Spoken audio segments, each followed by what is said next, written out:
It's very important for the people of Ukraine to understand that. The United States is not involved in order to negotiate over the heads of the Ukrainian people. Quite the contrary. We're trying to be a catalyst for the fulfillment and the implementation of the Minsk agreements, which will result in the restoration of Ukraine's sovereignty and territorial integrity. Now, in order to get there, the Minsk agreements have all of the ingredients, but there's also something of a circular argument inside of them. The Ukrainian side quite reasonably insists that there be a ceasefire, a withdrawal of heavy weapons, a restoration of security, so that they will be able to take the necessary steps of having local elections again, of providing the special status for the Eastern Territories, and a limited amnesty for people who've committed acts during the conflict, but in order to build reconciliation in the country. But in order to do that, there needs to be security. The Russians, on the other hand, always point to these political steps, the amnesty, the election, special status, and so on, and say that these things have not been accomplished, and so blaming Ukraine for the continuation of the conflict. Now, that's just a circular argument that's never going anywhere. It's been over 3 years that the Minsk agreements have been in place. The Normandy format, France, Germany, Ukraine, Russia, has been there in order to try to facilitate implementation of Minsk, and nothing is really working. What we've proposed is that there be a substantial UN-mandated peacekeeping force in the area. This is similar to something that Ukraine proposed a few years ago. And interestingly, after my first meeting with my Russian counterpart, Russia proposed a UN protection force in the area. Now, there are different concepts.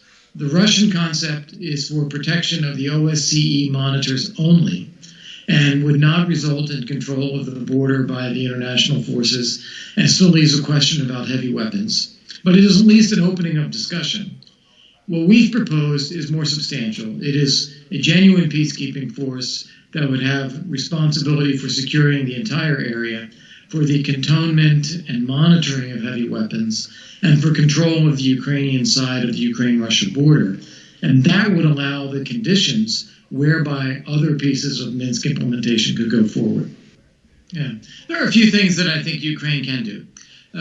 One of them is it's very important to remember that the people in the Donbass are Ukrainian citizens, and they are behind lines of conflict, often without access to all of the humanitarian goods, to utilities, to a normal life that they should have.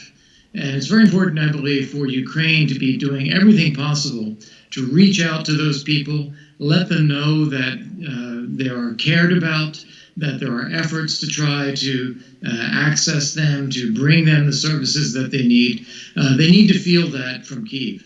When they're cut off as they are, it's understandable if they sometimes feel that they're isolated from Kyiv and they're getting assistance from Moscow. So it's that outreach is itself very important. A second thing, if I may, I would also strongly recommend and highlight for everyone in Ukraine, whether it's the government, the Rada, the public, is that the Minsk agreements have requirements of the Russians, of course, on security, ceasefire, withdrawal of heavy weapons, restoring control of the territory. But there are also requirements that Ukraine has adopted as well. And these are things such as a special status, holding of local elections, amnesty, limited amnesty for people who have committed some of the crimes as part of the conflict. Those things will be a responsibility of Ukraine to implement if the conditions are established for Ukraine to do so.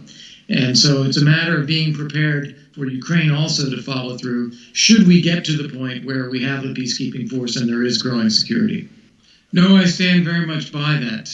First off, there is very clear that there is Russian command and control over the forces in the conflict area. Also, the civilian authorities are there with the full support and backing of Russia. And the clear decision maker here is President Putin. Now, President Putin, I don't believe, has made a final decision what he wants to do here. And we're hopeful that we can reach an agreement where it's seen to serve everyone's interest. for Ukraine, for Russia, for the Western community as well, to see Russia withdraw its forces, support the restoration of territory to Ukraine, and to see the implementation of the political steps under the Minsk agreements. That's what we're hoping for. The separatists, the so-called separatists, are represented in the Minsk discussions that go on every 2 weeks in Minsk. So they have an opportunity to be heard. But the real decision maker here is Russia, and I don't think we should lose sight of that. First principle is that Ukraine needs to look at these territories as part of Ukraine. That involves responsibilities for Ukraine. It involves a perspective toward reintegration, maybe taking some steps now that are difficult, but will facilitate that effort. And then secondly, Ukraine needs to be prepared to follow through on implementation of the Minsk agreements from its side as well, so that assuming we can get there on security, that we can go all the way and have these things implemented in the territory returned to Ukraine. Those would be the principles that I would establish, and I'd rather not comment further and let the government and the RADA members and the political parties really negotiate this out themselves.